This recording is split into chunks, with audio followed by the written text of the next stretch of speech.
Just last year, West Virginia was ranked among the top states with the most annual drug overdose deaths. Overdoses nationally increased by 30% in 2021. And in West Virginia, that number jumped by 62%. It's an epidemic all of its own, but one that two former drug dealers are trying to tackle in that state. Rich and Shay Walters told CBN News' The Prayerlink program they went from being a public enemy of the state to now serving as a pillar of the community. First of all, Rich, what was life like for you before you found Christ? For the longest time, I was just in this never-ending cycle of just severe drug addiction and alcoholism. I just couldn't seem to step out of it. I was depressed. My life was literally flipped upside down. I didn't have any friends left. I was alone. I was miserable, and I was literally just living a life of complete and total failure and desperation. It was so bad. It gets to the point where you overdose multiple times, but then there are times that you're literally welcoming death. And for whatever reason, God continues to sustain you and keep you alive long enough to get to a place where this miracle can take place and your life can change forever. But for the longest time, I just felt like I was so tired of just existing here on earth. Wow. And that's basically what I was doing, was just surviving forever. Shay, you were addicted to heroin, a drug dealer, and you lived a life of crime. In October 2015, you were arrested on 9 felony drug charges, and you faced 22 years in prison. But that also became the turning point in your life. Tell us what happened. I think whenever I just hit such a low bottom that I realized that I could not imagine my life the way it was anymore.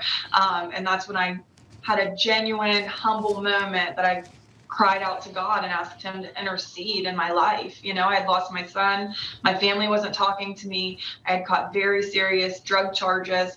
And that level of loneliness, when God's the only person in your cell with you, and that led to a very special bond with him. Wow.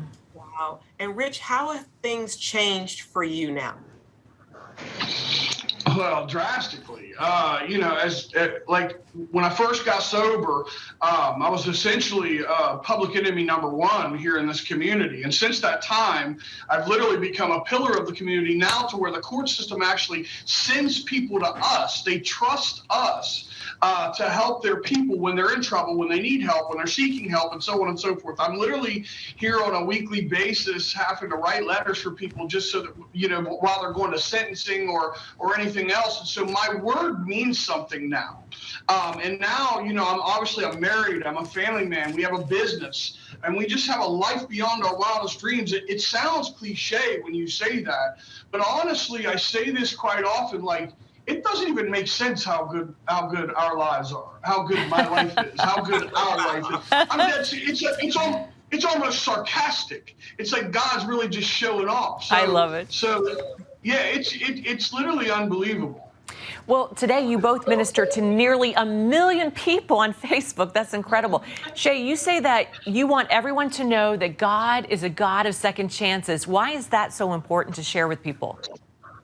I think that people just think that they don't deserve it. I don't think it was that I was closed off to God. I just felt like I had done such horrible things in my life that if I couldn't forgive myself, how could God ever forgive me? And what I've learned in my recovery and with my walk with God is not only does he want you to have a second chance, but he opens up doors that we could never open on our own. And he opens up hearts that would have hated us before. It's like when you walk into a situation and you have the King of Kings walking in behind you, things that our minds don't think could ever be possible are possible with him.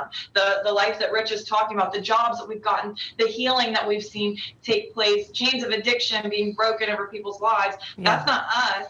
That's because we have God going into every situation with us. So he does want us to have second and third chances with him defending us. And you can watch an all-new episode of The Prayerlink this evening at 6:30. You can find it Eastern Standard Time on the CBN News Channel or on demand by downloading the CBN News app.